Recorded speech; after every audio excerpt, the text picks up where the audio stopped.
In today's world, people feel lost in a sea of ideas. Which ones should we accept? Stay tuned because you're listening to Veracity Hill, striving for truth on faith, politics, and society. Here is your host, Kurt Jarris.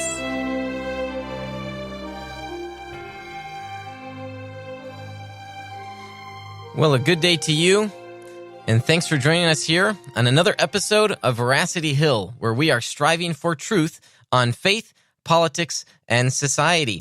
It's a pleasure to be with you here again, episode 55, and we're going to be talking about the role that religion plays in the political realm, and I hope that you will join us in on the conversation today. If you want to have your voice heard, you can give us a call. The number is 505-2STRIVE. That's 505-278-7483. Also, this is a reminder to myself, that is, I'm going to load up our texting plan here. So if you want to engage with me via text message, just text the word Veracity. That's Veracity to the number 555-888. And during this episode, we're going to be doing a book giveaway. Good Faith, Being a Christian When Society Thinks You're Irrelevant and Extreme, by David Kinnaman and Gabe Lyons. And so along with this book, we're going to be giving away a Defenders Media bookmark. How about that? These little neat bookmarks that we recently made. All right, and the way that you enter here is, if you're following us live right now, all you have to do is share the live stream on Facebook. So go to our Facebook page, share the video with your friends, and you'll be entered to receive the book. And go ahead and comment that you've shared it as well. So I'll be keeping tabs on comments on the live stream as well. So for those that are engaging with us there, I'll be watching. I know last week, Jake, I hadn't acknowledged your comment, Jake, about my hat, which is the Chicago Cubs World Series champions. I'll put it on there for you, Jake, if you're following right now, just for a little bit. So before we get into today's discussion about the role between religion and politics, I want to talk about a news article that's been making the rounds here regarding a study that showed that Canaanite DNA is found in present-day Lebanese. And so what this means is that the Canaanites survived from the Old Testament. That's really not surprising to people that read the Bible. But apparently there are some journalists who haven't read the Bible. And so journalists have come out titling their various articles, Study Disproves the Bible's Suggestion that the Ancient Canaanites Were Wiped Out. Bible says Canaanites were wiped out by Israelites, but scientists just found their descendants living in Lebanon. DNA versus the Bible. Israelites did not wipe out the Canaanites, and various sorts of different headlines. And I think this is really fascinating because this is not surprising to anybody that reads the Bible, regardless of your own theological views. If you just read the text itself, it says that the Canaanites survived. Now, of course, there are some Christians that believe God meant what he said. He wasn't being rhetorical when he gave those commands to the Israelites to wipe out everyone. Nevertheless, the people failed to do that, so the Canaanites still survived. Or if you take my position, which is the position that Paul Copan talked about in one of our earlier episodes, it may have been one of the first 10 episodes, I think. The commands were rhetorical in nature. It's equivalent to ancient Near Eastern war rhetoric. And so, nevertheless, regardless of your position, the Canaanites survived. So the fact that journalists are saying disproves the Bible or presenting this dichotomy between the Bible and these folks' DNA, I think is, sadly, it comes from a place of ignorance. I wish that they would interview any Old Testament scholar, really any, and they would tell you that. So if you see that article going around Facebook, if you're coming across it on Twitter, tell folks to just go check out the Bible because, yes, they did survive, and that's not shocking to anybody that is aware of what the text says. All right, if you haven't yet had a chance, you can check out last week's episode either on iTunes or Google Play, or we host every episode on our website, veracityhill.com. There's a fine discussion I had with Dr. Bob Stewart of New Orleans Baptist Theological Seminary. We were talking about whether Jesus is the only way and different objections to that, different approaches to it. Even we got a little bit into, I think, the problem of the unevangelized. And interestingly enough, my reason for wanting to bring him on the show was so we could talk about universalism, but we never got around to it. So we'll have to bring him on another time to talk about that. Okay, so this week we have Krysti Wilkinson on the show today, and she is an author at Relevant Magazine. Krysti, thanks so much for joining us today on the show. Thanks for having me. Yeah. So I came across this article that you've written called "Does Religion Belong in Politics?" And it really resonated with me and my own views. So I think we're going to have a lot of common ground, but we might come across some points of disagreement. So what I'll do is actually, let's see if I can share this on the live stream for people following along. I will try to do that. And so they can take a quick look of that article. But essentially, this is something that perhaps you and I have both perceived in our world today, that there is a lot of polarization between the political views in our societies. Now, chiefly Democrats versus Republicans. I'm not too naive to suggest it's that simplistic. Of course, there are independent thinkers and people with libertarian bents, and now socialism is becoming more popular. So what do you perceive are the reasons for this increased polarization? Yeah, I think a lot of things contribute to that. But I would say right now, I think we just aren't having conversations about politics. We're having debates.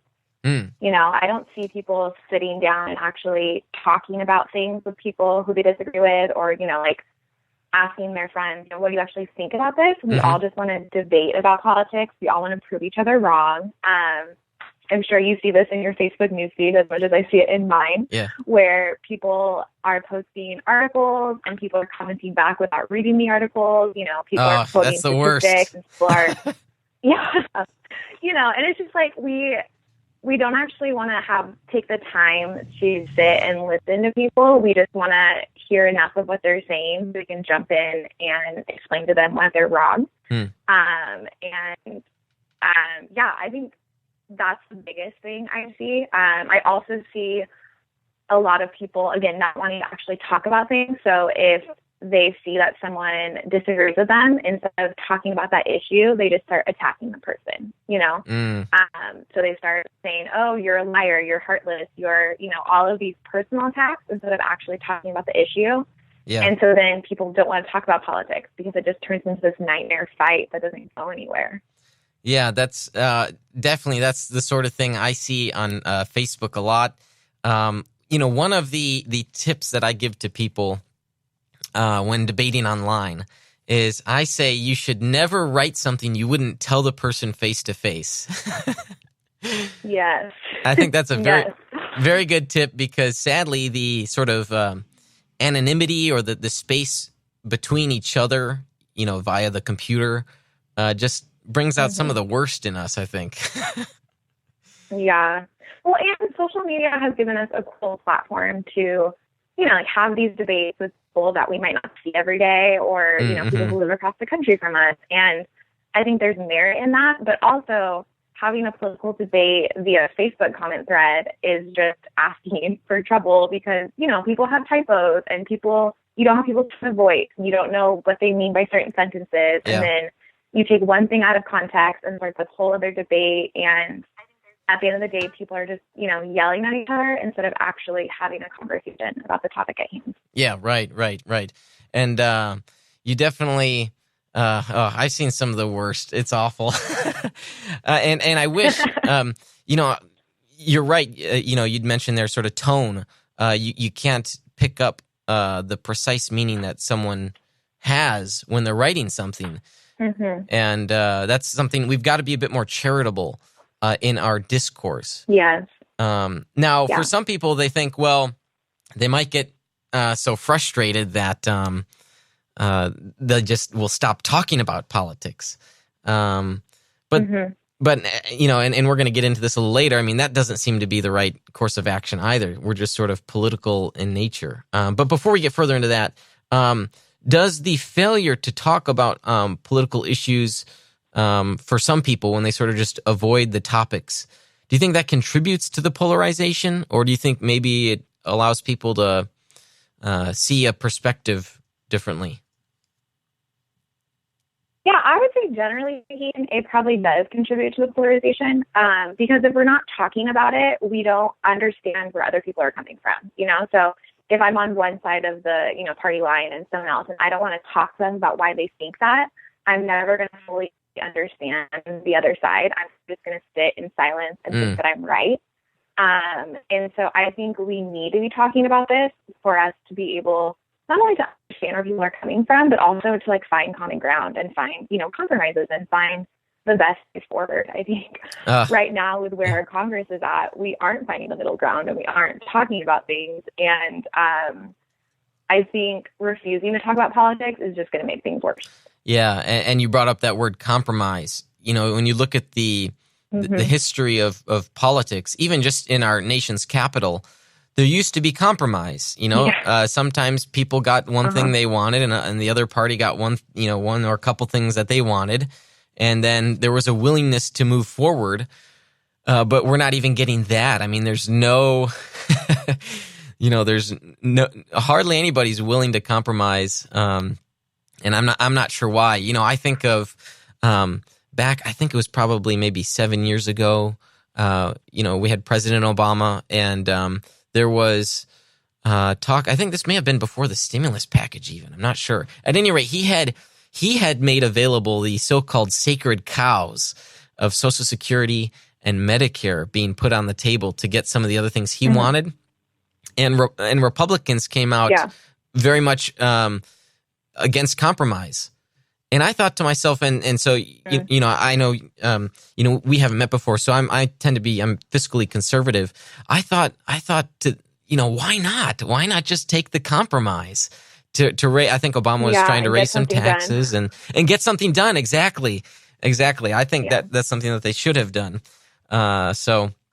Nevertheless, no compromise. Now, so for many people, though, and perhaps all of us, we're inevitably caught up talking about politics. So even though some of us, we don't like the polarization, and some folks just get into these heated discussions, why is it that we just can't help but be interested in politics?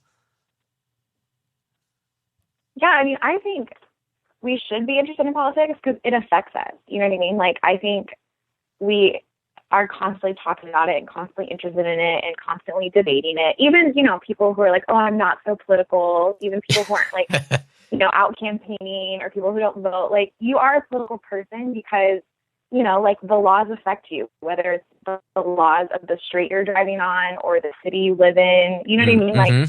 All of these things affect our daily lives. And so we're going to be talking about it.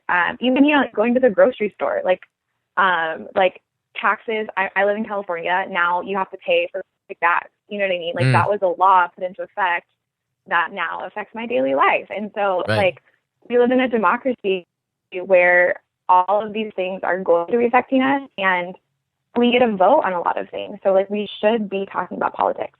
I mean, not that we should be talking about politics 24/7, you know what I mean? There's a time and place, and there are other things to talk about, but I think we should be embracing the fact that we should be having these conversations, and we should be asking our friends and people we care about, what do you think about this? And, how do you see this? And what are your thoughts on this candidate versus that person? Because I think we should be having more discussions to see the better way forward, Yeah, that's a good point. And it is important to learn from other people's perspectives too. So even in the way you phrase that question, hey, what do you think about this? Instead of, what are your reasons for holding to that? And some of that could be tone as well. You got to have a nice, open, welcoming conversation about politics. And I think, I know some people that they just won't talk politics at all.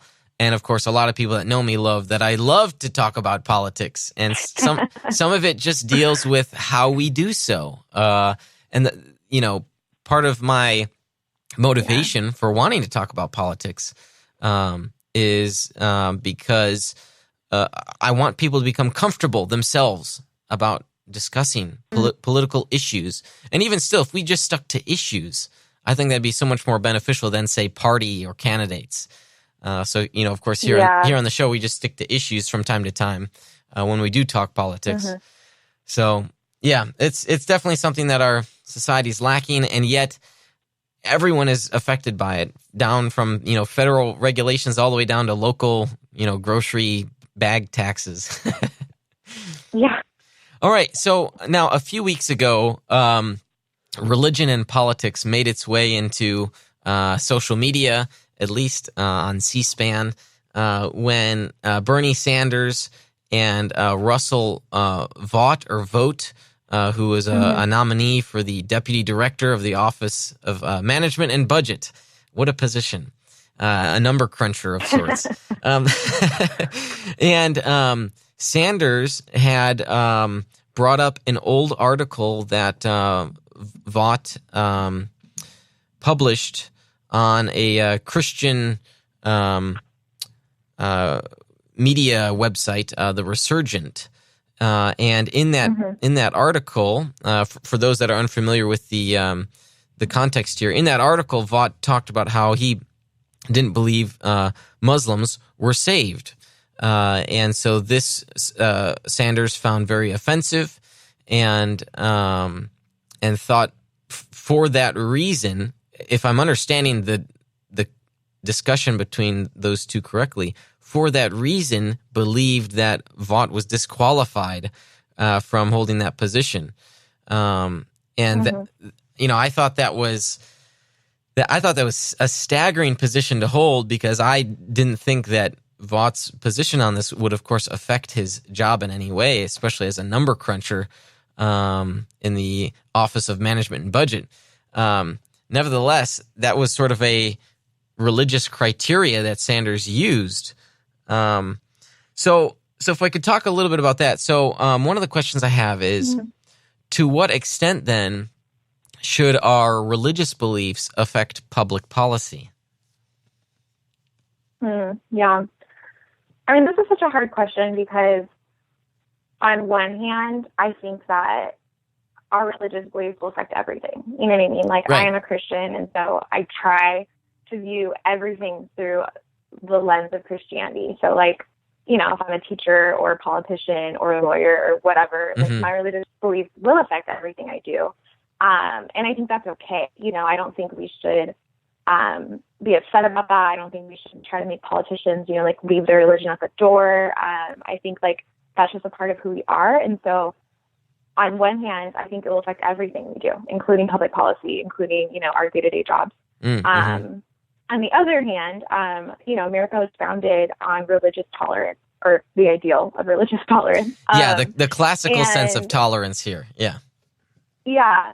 So on the other hand, we shouldn't have religious beliefs, showing up in our laws and public policy in the sense of we're putting one religion over the other, or making, religious mandates or things like that. And so I think that middle ground is very murky. And I think that, and again, I don't know the whole context of the Sanders debate. I read 2 articles on it, but it seemed to me a very out of context question, and kind of just wanting to stir the pot a little bit that I didn't think was necessary. And I think obviously we shouldn't have people in elected office who aren't tolerant of people different than them, whether that's, religious tolerance, whether that's sexism, whether that's, whatever. I don't think we should have people in office like that. But I also don't think just because you believe according to your religion that other religions are condemned, I don't think that makes you intolerant. I think there might be other things that go inside that might, but I don't think based on that one comment that Sanders was quoting pointed to something wrong with Vought. Right. I mean, imagine if the nominee were a Muslim. I highly doubt that Sanders would have asked this of the Muslim, because, Muslims believe that Christians won't be saved on their view. And so, for him to sort of select the Christian guy, I perceive that there's sort of an unfair standard here, because I just don't think Sanders would have ever raised the topic at all because it would have made him look bad. Yeah. Oh, yeah. And I mean, like everything in Washington right now, I think it was definitely a political play of Sanders trying to make a bigger point about tolerance as a whole right now. You know what I mean? And so it sort of backfired on him, though. Yeah, oh, totally. And so that's why, to me, it was kind of annoying of like, you're taking this like very small thing that like really we shouldn't even be talking about right now, and you're blowing it out of proportion. And yeah, I just felt like it was like an unnecessary debate that had to happen that day. Yeah, yeah. Okay, so back to the relationship between religious beliefs and public policy. You had mentioned that we especially for Christians, we want to perceive the whole world through that lens, but yet at the same time we don't make, say, religious laws. So where's that line, though? You mentioned it's a gray area, but for example, I think all Christians should agree that torturing babies for fun is wrong, right? And so we want to have laws against that. And now on the other side of the case, there are some Muslims, even in our country, that believe that female genital mutilation is a good thing, even though to my perspective, I think it's an awful thing. And in fact, I would want to have laws against it, but they wouldn't. So where is the line then between integrating our religious beliefs with public policy?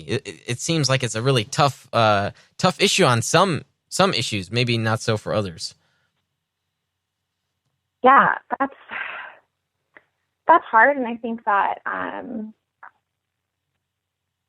in America, as it is right now, like we live in a democracy, like not a pure democracy, but a representative democracy. And for some things, like majority rule, you know what I mean? And I don't think that's the best answer here, but I think that given our current government, like what the most people want typically is reflected in the laws. And obviously that is not always the case. And, there's a lot of different things like that, but that's kind of just the way our government works at the moment. And so I think that we, as Christian Americans, have to operate within that. If we live in parts of sub-Saharan Africa where female genital mutilation is legal, that's a different thing. But like where we live in America, it's like, okay, is this a law right now? You know what I mean? Like, what do the majority of people think about this? And I guess like kind of like moving forward from there. And so it's like a very practical aspect that there is this system in place, and the system will reflect the viewpoint, at least you'd like to think it reflects the viewpoint of the majority of the people, while still respecting, the rights of minorities. And so maybe in this respect, it's our duty as Christians to be a part of that process, because we want to have our voice heard as to what we think is right and wrong, and to what we think is the proper role of government. So sort of all those things considered, and then apply them sort of into the system. Maybe that's sort of that dance between religious beliefs and public policy. And I think we also have to take a wider scope of like, if I'm a Christian and I believe certain things because I'm a Christian, I have to realize not everyone has those viewpoints, but also I would hope the majority of people, Christian or not, would believe torturing babies is wrong. You know what I mean? Right. And so it's kind of like, okay, well, what is that line and what is that definition? And what is, torture versus, like circumcision? Do we believe that's torture to babies? Most people don't. And so it's kind of like, okay, like, are there, medical things here at play? Are there, do people have different definitions of this word?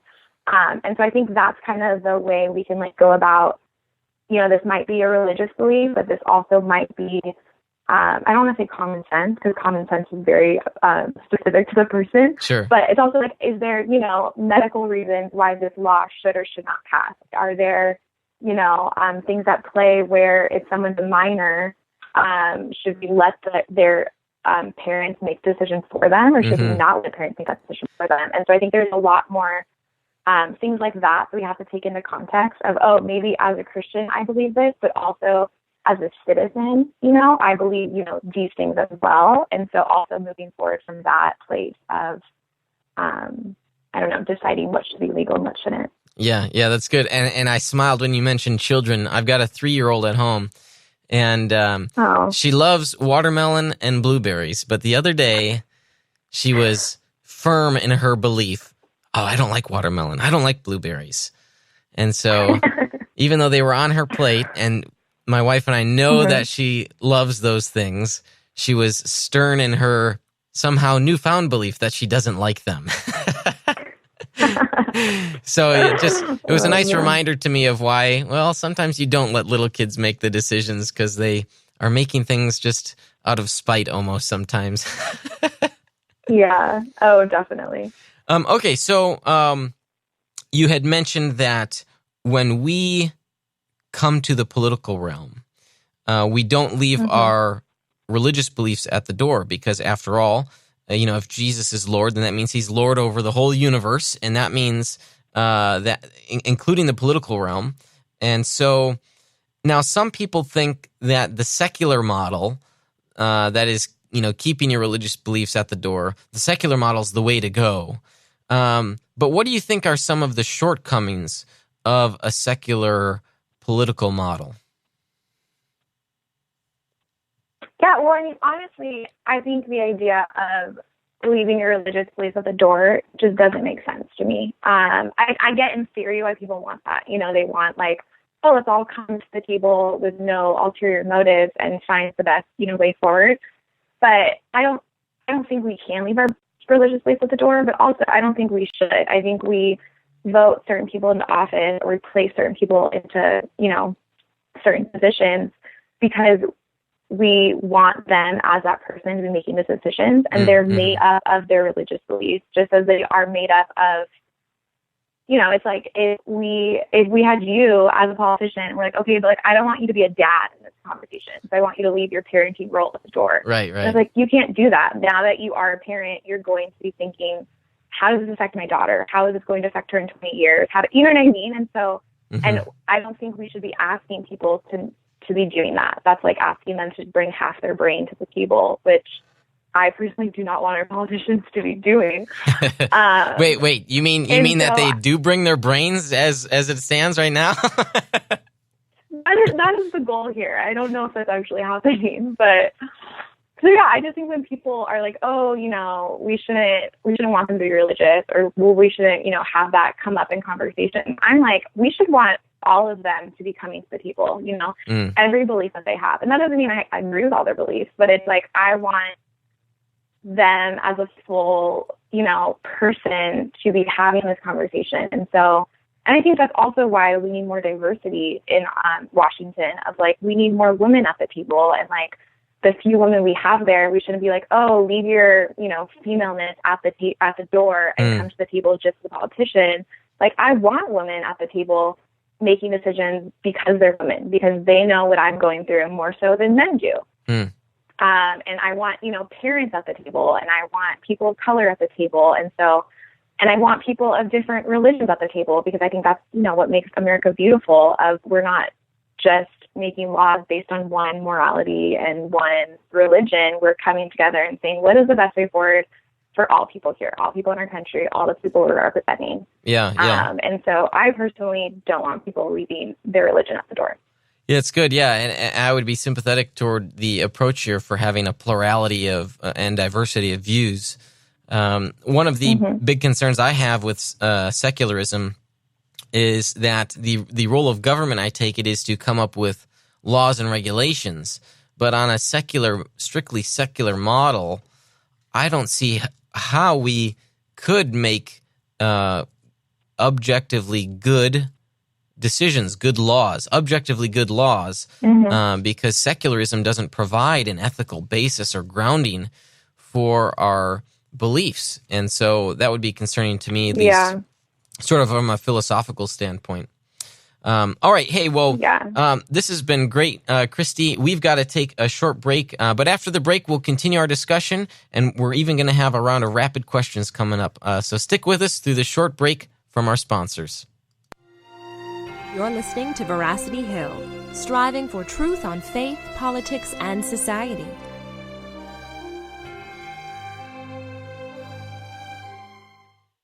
Hello, I'm David Smith, the Executive Director of Illinois Family Institute, a state-based Christian pro-life and pro-family public policy organization. I want to invite you to join us as we seek to be salt and light to a dark and rapidly decaying culture. You can do that in a number of ways. For example, you can join our email list to get timely alerts and great cultural commentaries.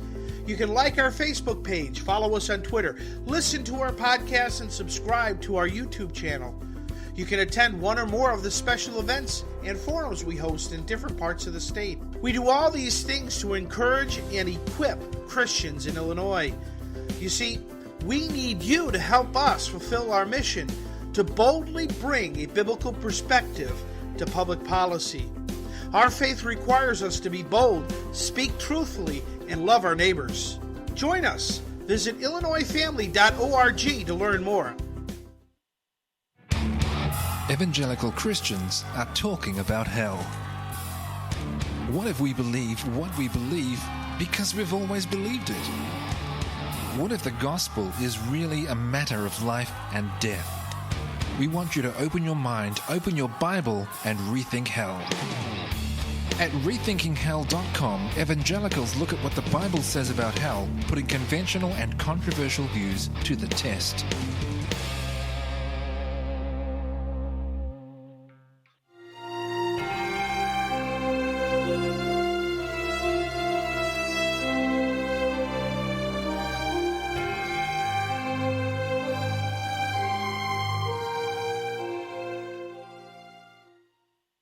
Thanks for sticking with us through that short break from our sponsors. If you are interested in becoming a sponsor or just want to support our show in general, you can learn how to do that at veracityhill.com/patron. And now, Chris, I think it's probably just a good time for me to mention the fundraiser we're going to be starting next month. We're going to be looking to raise some further support for the work that we're doing here. And I don't have any promotional materials yet, Chris, but hopefully next month I will get around to doing that. But we'd love to get your support. We want to help this show grow. We're looking to bring in some further money for advertising.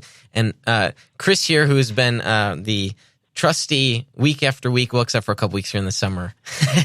But you have been a devout volunteer for us. Some of that fundraising money that we're going to be doing is going to be to show Chris here that we appreciate what he does for us, and if you appreciate what he does for this show, then we would love to get your support. So we're going to be coming out in a couple weeks with sort of an official formal announcement, but if you're listening now, whether it's live or on the downloaded podcast, we'd love to get your support. Okay, so we're talking about the role of religion and politics today, and I'm here with Krysti Wilkinson, who's an author at Relevant Magazine.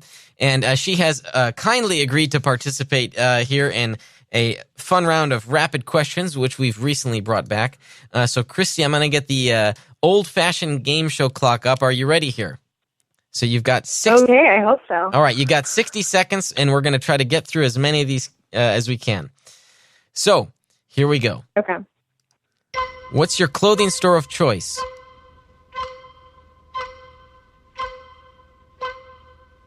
Clothing store of choice? Ooh, Marshalls. Marshalls. Taco Bell or KFC? Taco Bell. What school did you go to? I went to a small Christian school growing up called Valley Christian, and then for college, I went to the University of California, San Diego. Okay. Favorite sport? To watch baseball, to play basketball. What is your favorite movie? Oh, there are way too many, but probably The Count of Monte Cristo. Oh, nice. Do you drink Dr. Pepper? Yeah. Say that again? Do you drink Dr. Pepper? I don't. I don't drink any soda. I'm sorry to hear that. All right. What is your inner milkshake flavor? Ooh, probably Neapolitan. Neapolitan. Okay, nice. And I'll ask one more here. The Hokey Pokey electric slide or the Macarena? Probably the Macarena. Macarena. Okay, nice. Well, thank you for playing a round of rapid questions. Yeah. Okay, so before the break, we were talking about, we covered a lot. We were talking about the polarization that we're witnessing in our society today. We talked about how we just are political creatures. It's a part of our everyday lives. And there's this fine dance as well between bringing our religious beliefs into the political arena.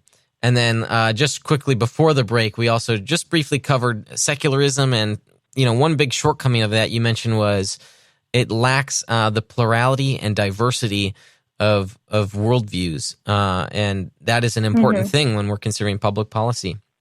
Now, in your article here, which we have shared on the live stream that people are following here, you had mentioned that the gospel will always be political. What did you mean by that?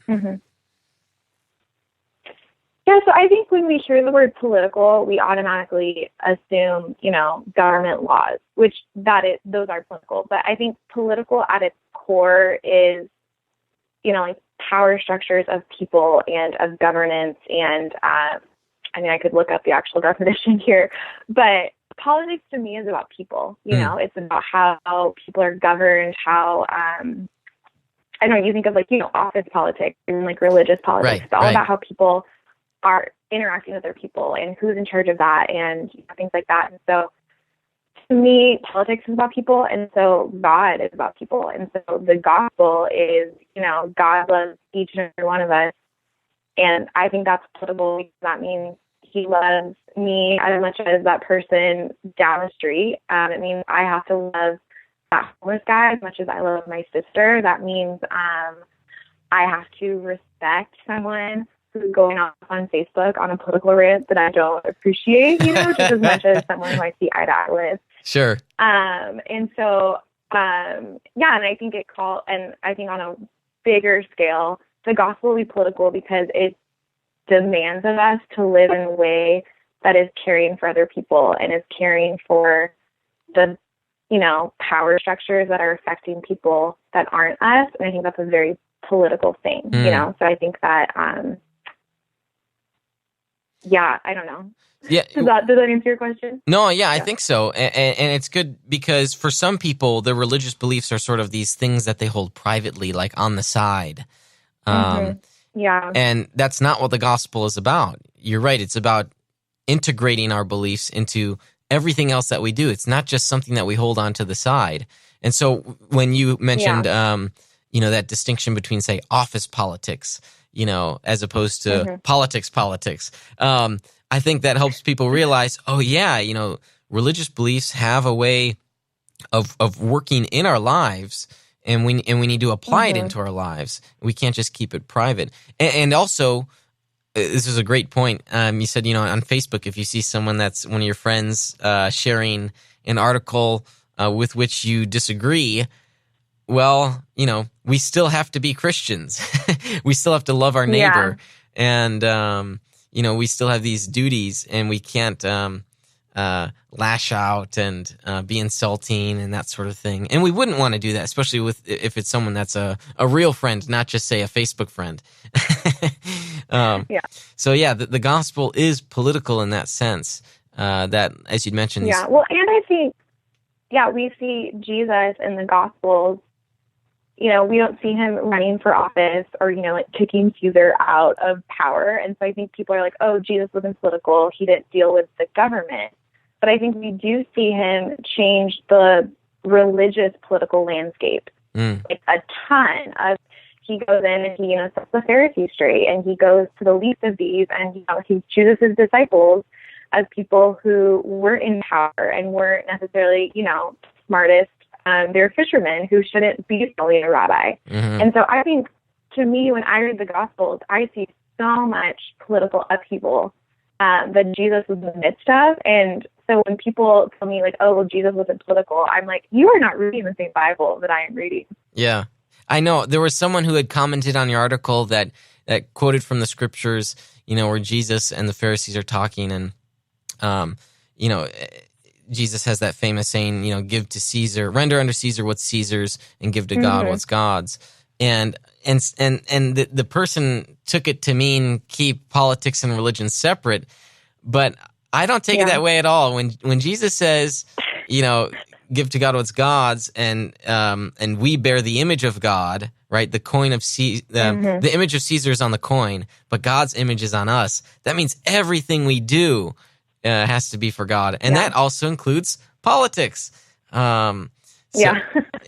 can't just separate these things in our lives. So, okay, let me, for those that perhaps are just joining us a bit later here on the live stream, earlier in the show I announced here that we're doing a book giveaway, Good Faith, Being a Christian When Society Thinks You're Irrelevant and Extreme, by David Kinnaman and Gabe Lyons, and a Defenders Media bookmark. Look at that. So if you want to enter for the giveaway, just share this live stream video, and you will have your chance at winning this book, and we'll send it to you for free. And all you have to do then, so share that, and then just comment as well so we know that you've done so. It makes it a bit easier for us. Okay, so the next question I have for you is this. So the gospel is very political. God picks political parties, right? God's a Republican, isn't he? No. Yes, good, right. So we when we talk about God and politics, of course there are going to be some people that think that God's a Republican or that God's a Democrat. Some people might even think God's a libertarian or a socialist. But it's one thing to say that, and of course I think people are mistaken. But it's another thing to come to a good knowledge of how we ought to vote on a political issue or a political candidate. I know for some people they're like one issue voters, and they will always vote for the person that agrees with them on that one issue. For other people, it's more complicated. It's like an algebraic formula where you've got to value the candidate's position on a variety of topics. But do you think we can be confident in knowing how we should vote on an issue? I think we can be confident to a certain degree. I think there are definitely, candidates or policies or laws that voting one way versus another is very clearly more towards the heart of God than other. But I don't think that applies to every candidate, every election, every law. And so I'm hesitant to tell people that, because then they think like, well, on everything we should be able to know what God would want and what God wouldn't. But I do think to a certain degree, if we are really like researching these things and really, looking at candidates' policies on, a variety of things instead of one issue. And if we're really looking at a law and like what are all the effects instead of, like the headlines. And if we're really diving deep into that and looking at, okay, how is this going to affect me? How is this going to affect other people? How does this affect my country as a whole? And then if we, I don't know, the way I go about it is I want to look at the issue and get as much information as possible. And then I want to talk to people that I respect, and not only people that I agree with, but people that I respect, of like, I like how you come to your opinions, and I respect why you hold certain things, and I might not see eye to eye with you. But I would like to discuss these things with you, because I think, I'll leave the conversation a more well-minded person. And then I pray about things, and I, think about like, God, like what would be the best option here? And sometimes it's not, there's a good option and a bad option. There are two options, and it's like, either one could kind of go either way. And so I don't necessarily think God has a yes or no on every candidate and every bill.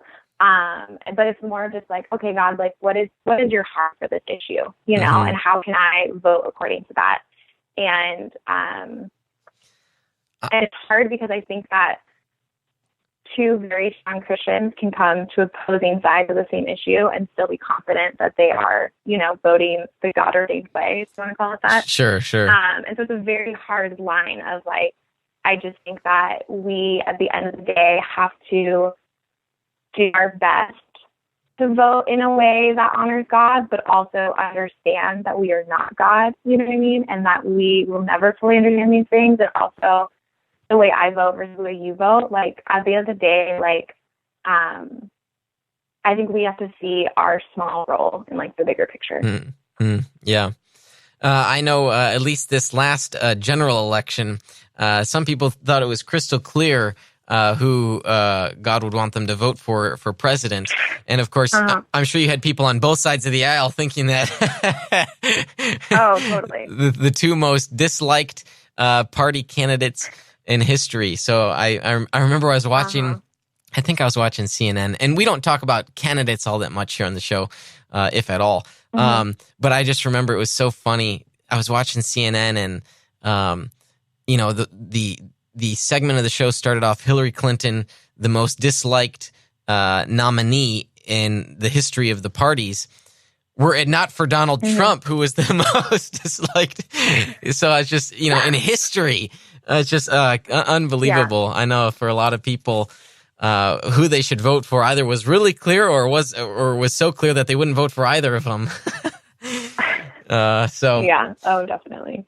Okay. So I know you had mentioned a little bit in your last answer here, but what sort of advice would you have for how Christians should think about politics? So you talked about talking to people, having people in our lives that can speak intelligibly and thoughtfully about politics, I think is important, regardless of the perspective.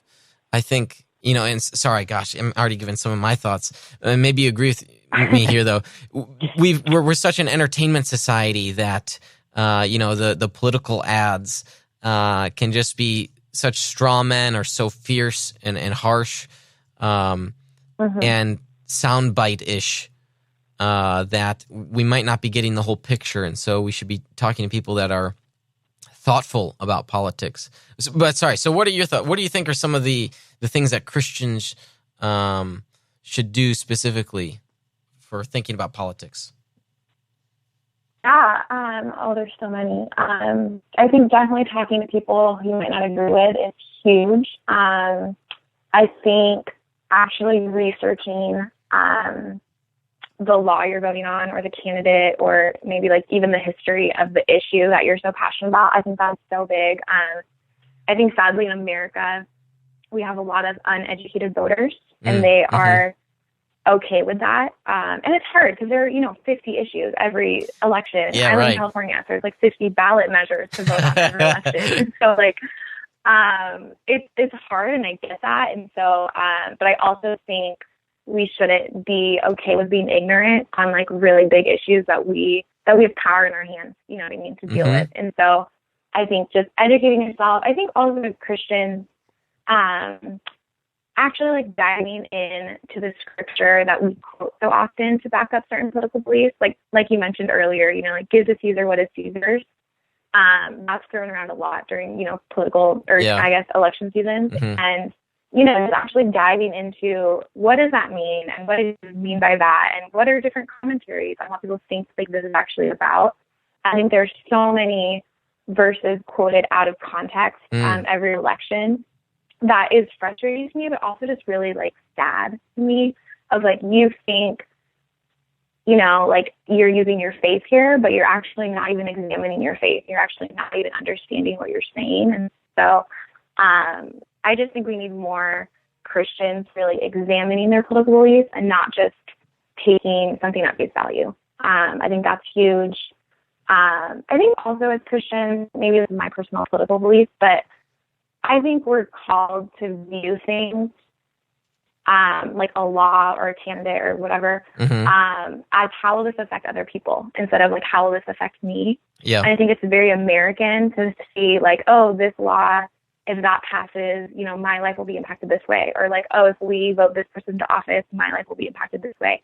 And I get that. And like, obviously to a degree, you're going to be thinking that. But I think as Christians, we're called to be looking out for other people, especially people who might not have a voice or might not have the same rights as us. And so I think especially as Christians, we should be looking at things of how is this going to affect people that aren't me, and how is this going to impact their lives and make it either easier or harder, or how are, other people's lives going to be impacted by this, and not even thinking about my life when I'm like considering that. Yeah, that's a great point. I know in his book, Money, Greed, and God, J. Wesley Richards talks about this, and he says, he calls it the piety myth. And he says we really need to think about how policy is going to affect people, what the outcome of this policy is going to be. because even if the policy sounds nice, right, if there's good rhetoric behind it, so one example, of course, in local elections when schools are looking to raise more money, they always say, oh, it's for the kids, right? And so that sort of tagline, it's for the kids, just has a way at tugging at our heartstrings. But we don't necessarily look at the policy itself and to see what the outcome is going to be. So whether it will help the kids or hurt the kids, I mean, that's a different, distinct point. So I think that's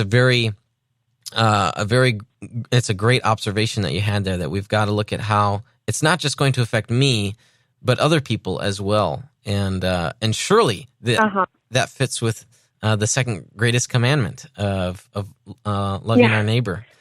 So, well, Krysti, I want to thank you so much for coming on the show today and giving us your thoughts on the relationship, the dance, if you will, between religion and politics. I've shared the article on our live stream, and we'll put it up on our website as well. And for those interested, you can follow Krysti at her website, KrystiWilkinson.com, and that's Krysti with a Y. So we'll share that on our website as well. Yeah. Well, yeah, thanks for having me. I had a lot of fun. Thanks so much. Have a good one. And I'm sure as I follow you now here, we'll see some of your articles, and we'll reach out to you again sometime, I'm sure, in the future. Sounds great. Looking forward to it. Thanks. God bless. All right. So that was a very nice conversation with Krysti there on that dance that we're doing between religion and politics. If you've got other questions, either for me or even for Krysti, I'd be happy to pass those questions along to her. Probably the best way is just you can follow her on social media and her website. She's got a contact form there. If you've got a question for me, you can shoot me an email, kurt@veracityhill.com. And now it is with my great pleasure.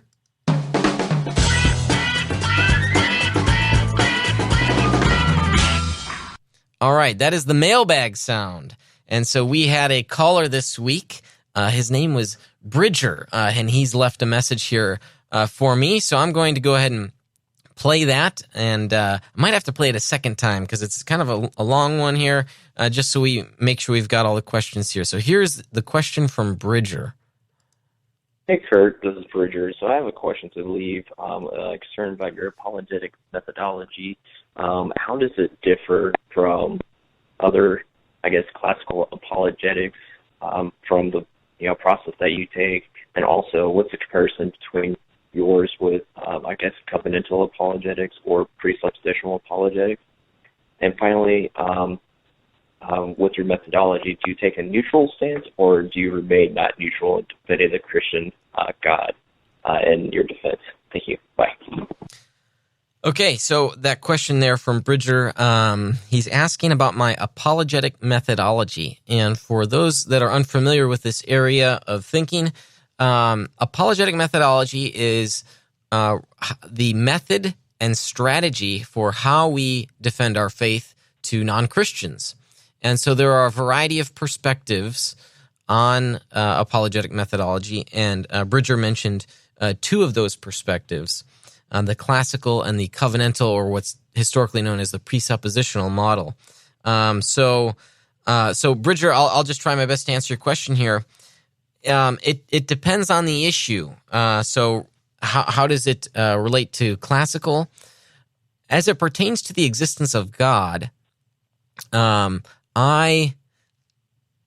terms of God's existence, I would say that I'm similar to the Reformed epistemology position. I don't fully identify with it, though, because so Reformed epistemology basically says that belief in God is a basic belief, properly basic belief, and I would say that belief in God is self-evident. And so while I think God's existence is obvious to those that perceive the natural order, I don't quite think or hold to that same model as Alvin Plantinga, who's one of the more famous Reformed epistemologists. Of course, epistemology being the study of how we know things. So But now with regard to Christianity, I would not be sympathetic to that model. When I view the Bible, I see that the disciples use evidence for the truth of Jesus' messiahship, his lordship. And they cite the scriptures, and they use argumentation. Paul went into the synagogue and debated people. So I take it that there was a need to argue and present evidence for Jesus being Lord. In that respect, I would be a classicalist, or even more so, I should say, an evidentialist on the truth of Christianity. So I sort of hold to this sort of two-pronged approach. With regard to presuppositionalism, I have some commonalities, but some of the more dogmatic points I would disagree with. And the commonality here that I would have is, the scripture says that God has written eternity in their hearts. That's in the book of Ecclesiastes. And so I think God has made us in such a way to desire a relationship with him. And in that respect, we are created to worship God. And so we do presuppose things. I think, for instance, especially when it comes to ethics, I think sort of an ethical objective norm, I think, is sort of, to use a computer or coding word, programmed into us. And so we can't help but reason from a specific vantage point. So there, I would say there are commonalities with the presuppositional model, but I wouldn't be as dogmatic as Reformed philosophers and theologians. For example, on the topic of inability, whether humans are able to do anything toward their own salvation, I think that humans can do something. I would hold to the synergistic model. So to your last question about neutrality, which is a great question, I don't think we live in a vacuum. We live in a context. And in this context, there is a shared common experience, I think, for Christians and non-Christians. So I think that there is common ground there's some common ground between believers and non-believers. In other respects, we're going to find large disagreements. And so the common ground might be very small. But I think what common ground we do have, we can utilize to our strategy.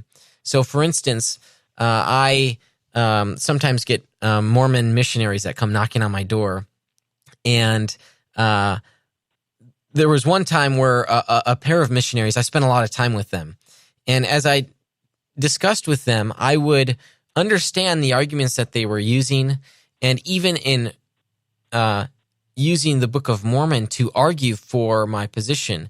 Let me give a fine example here. In the Book of Mormon, salvation is by faith plus works. So it's faith and after all you do. So that is sort of works is the clincher. On my understanding, though, I think the Bible articulates the position that salvation is by faith alone. It's a gift that we accept, and the accepting itself is not a work, at least not in Paul's mind.